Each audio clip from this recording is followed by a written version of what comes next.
After the flight begins, Stellantis must have tackled Tesla and China. Milan. If playing catch-up with Tesla is what everyone in the auto industry is about, then Stellantis, the company formed from the merger of Fiat Chrysler and Peugeot, has had a good start. Its shares have far outpaced its U.S. rival in its inaugural year. But this is just the first lap. Fixing its business in China and overcapacity in Europe are just two areas where analysts want to see Stellantis making progress, and Chief Executive Carlos Tavares unveils his detailed business plan on March 1. After all, despite its shares surging more than 60% since their debut on January 18, 2021, compared with a 27% gain for Tesla's, Stellantis' market value of €59 billion is still just 6% of its U.S. rival. A strong first year augurs well, though, with Jefferies analysts saying Tavares has shown vision and ambition with a sustained stream of strategic initiatives. Since forging the world's number 4 carmaker by production, Tavares has mapped out a €30 billion electrification strategy and formed alliances with Amazon and iPhone assembler Foxconn to accelerate development of software and semiconductors for future connected vehicles. He has also drawn up plans for 5 battery plants and cut deals with unions to keep streamlining its European operations,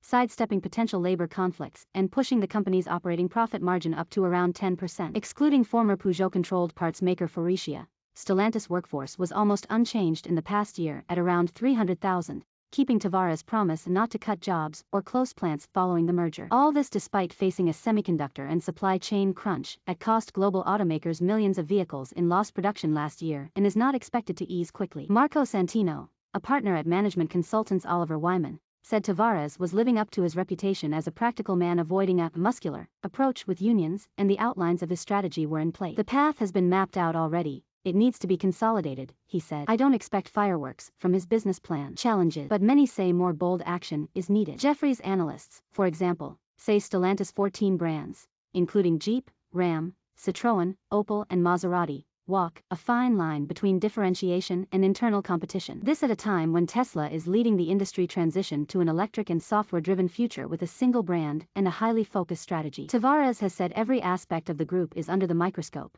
including its brands, some of which analysts have suggested could be eliminated to save money. For the time being, we love them all, and you cannot kill what you love, the 63-year-old said last year. When you love them, you give them a chance, he said, adding each brand would be given 10 years to prove itself profitable. As the group enters its second year, another long-term challenge is reviving its fortunes in China, the world's biggest auto market, where Fiat Chrysler and Peugeot owner PSA had almost negligible market share. We are now negotiating and changing very many things at core, Tavares has said about his China plans, without giving details. Jefferies analysts said the company could look to leverage its strong Jeep and Maserati brands there. It could also consider using China as an export base to the rest of Asia, or deepen its ties with Foxconn beyond their current joint venture, they said. Luckily for Tavares, he's got time, Oliver Wyman Santino said. Investors' focus is on Europe's turnaround at the moment, and on that he is delivering.